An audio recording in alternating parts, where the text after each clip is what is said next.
અને જ્યારે હું તને મેં તારો હાથ પકડ્યો ત્યારથી મારું ને તારું પ્રારબ્ધ ભેગું થયું.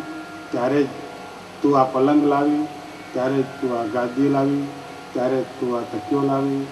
એટલે મારું કપાળ મારું એમ ભગવાન કહે છે કે પ્રારબ્ધ પણ મારું છે.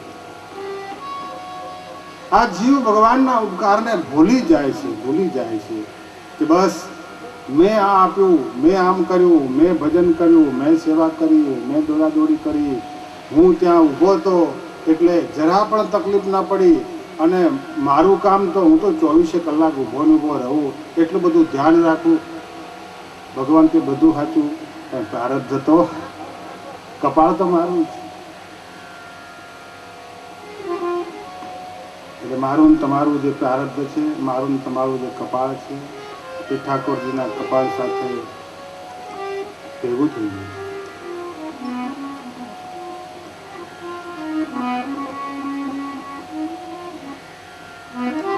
એટલે ટ્રેક્ટરની પાછળ જ્યારે બાઇક એની એટલી ઝડપમાં આવતું હતું ત્યારે પેલા ટ્રેક્ટરવાળાએ જોયું કે આ બાઇક ભેગું કેમ આવે છે. પછી ખબર પડી કે પાછળ ફસાઈ ગયું પડ્યું.